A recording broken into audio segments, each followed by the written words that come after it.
Assalamualaikum warahmatullahi wabarakatuh. Perkenalkan, nama saya Eka Putra Prastya dari Prodi Teknik Elektro NIM 2603027. Di sini saya perwakilan dari kelompok 2 ingin menjelaskan tentang uh, teknologi airborne lidar. Di sini saya tidak sendiri, ada pula anggota saya, yaitu saya sendiri Eka Putra Prastya, Indra Maulana, Zamzamil Umam, Muhammad Faiz Murtado, Senol Vidiantoro, dan Ali Hidayat. Untuk soalnya, di sini saya akan menjelaskan tentang apa itu LIDAR. LIDAR adalah singkatan dari Light Detect and Ranging.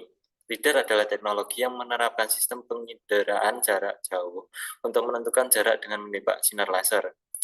Jarak didapatkan dengan menghitung waktu antara ditembaknya sinar laser dan sensor sampai diterima kembali oleh sensor.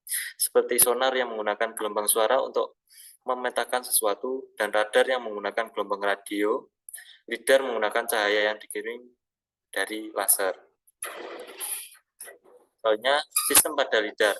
Sistem LIDAR pada umumnya banyak beroperasi dengan menggunakan gelombang near infrared atau NIR. Namun, beberapa sensor pun ada yang menggunakan spektrum gelombang hijau untuk menembus air dan mendeteksi keadaan di dasar air. Data yang dihasilkan LIDAR yaitu data dalam bentuk point cloud. Point cloud merupakan kumpulan titik yang mewakili bentuk atau fitur 3 dimensi. Setiap titik memiliki koordinat X, Y, dan Z. Ketika terdapat banyak kumpulan point cloud, yaitu yang disatukan, maka point cloud tersebut akan membentuk suatu permukaan atau objek dalam bentuk 3D atau 3 dimensi.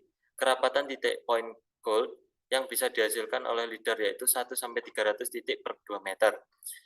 1-300 titik meter persegi.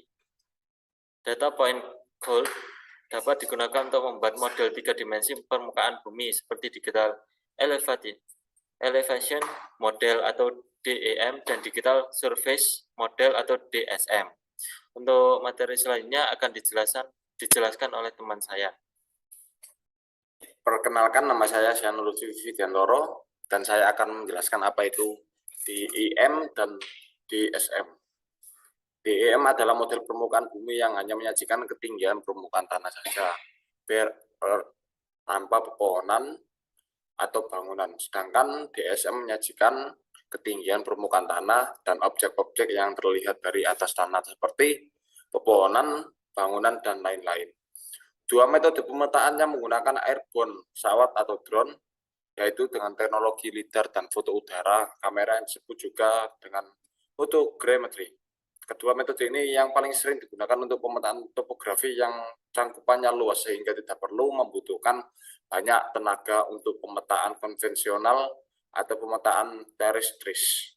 Karena waktu untuk pengambilan dan pemrosesan data yang dapat dilakukan lebih cepat. Selanjutnya akan diterangkan oleh teman saya. Assalamualaikum warahmatullahi wabarakatuh. Perkenalkan, nama saya Ali Hidayat dengan NIM 200603062. Baik, di sini saya akan menjelaskan komponen LIDAR. Jadi, LIDAR memiliki sistem yang terdiri dari 4 komponen dasar. Yang pertama adalah sensor LIDAR, yang kedua adalah Global Position System atau GPS, yang ketiga adalah Inertial Measuring Unit atau IMU, dan komputer. Berikut adalah penjelasan tentang komponen-komponen dasar. Yang pertama adalah sensor LIDAR. Sensor LIDAR berfungsi sebagai pemancar sinar laser ke objek dan merekam kembali setelah mengenai objek. Salah satu karakteristik sensor laser LIDAR adalah kemampuan gelombang tersebut untuk melakukan multiple return. Multiple return digunakan untuk menentukan bentuk dari objek atau pepohonan yang menutupi permukaan tanah. Yang kedua yaitu Global Position System atau GPS, berfungsi untuk melacak ketinggian dan lokasi pesawat. Yang ketiga adalah Inertial Measuring Unit atau IMU, berfungsi untuk melacak orientasi dan kecepatan pesawat saat terbang. Yang keempat adalah komputer. Komputer ini berfungsi untuk merekam semua informasi ketinggian saat LIDAR memindai permukaan. Baik, terima kasih dari saya. Wassalamualaikum warahmatullahi wabarakatuh. Assalamualaikum warahmatullahi wabarakatuh. Perkenalkan di sini saya. Assalamualaikum warahmatullahi wabarakatuh. Perkenalkan saya Indra Maulana dengan NIM 200603038 dari kelompok 2. Di sini saya akan menjelaskan tentang apa itu prinsip kerja lidar. Oke, yang pertama pada dasarnya lidar bekerja dengan memancarkan gelombang melalui sensor laser yang dipantulkan kemudian diterima oleh scanner. Data yang dihasilkan akan diolah dan dipadukan dengan data yang lain yang diterima sensor pembantu seperti GPS, IMU, dan sebagainya. Dari sana kita akan mendapatkan perbedaan jarak, koordinat, orientasi, image, atau video, dan data lain sesuai dengan sensor yang terdapat pada perangkat lidar. Setelah itu, data akan diproses dan dipadukan dengan data yang diterima oleh receiver atau kamera dan ditampilkan pada layar LCD. Selain mendapatkan pencitraan 3D, kita juga akan mendapatkan hasil ukuran dalam bentuk data yang dapat diolah. Nah, untuk presentasi selanjutnya mungkin akan dilanjutkan oleh rekan saya. Oke, terima kasih. Perkenalkan, nama saya Zanfamil Umam. Saya akan membacakan apa saja keunggulan lidar. Lidar memiliki kelebihan daripada melakukan pemetaan topografi dengan fotogrammetri. Di antaranya, yang pertama, akurasi kontur. Pada lidar lebih baik daripada menggunakan kamera optis. Contohnya ketika memetakan tempat duduk di stadion. Hasil dari fotogrammetri seperti permukaan rata, sedangkan pada lidar lengkungan kursi terlihat jelas. Nomor 2, lidar memiliki sumber energi sendiri, yaitu laser, sehingga lidar bisa digunakan di malam hari. Sedangkan fotogrammetri mengandalkan cahaya matahari, sehingga hanya bisa digunakan di siang hari saja.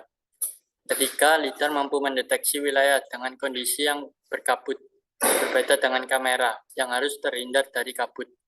Keempat, lidar dapat memperoleh data permukaan tanah di bawah rimbunan pohon. Hal ini dikarenakan lidar menggunakan sinar laser, sehingga selama masih ada cahaya yang bisa menembus ke bawah rimbunan pohon, maka data lidar dapat diperoleh.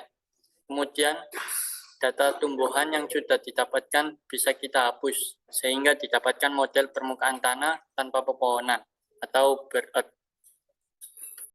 Nama saya Muhammad Faiz Murtado, melanjutkan presentasi tentang pengaplikasian lidar.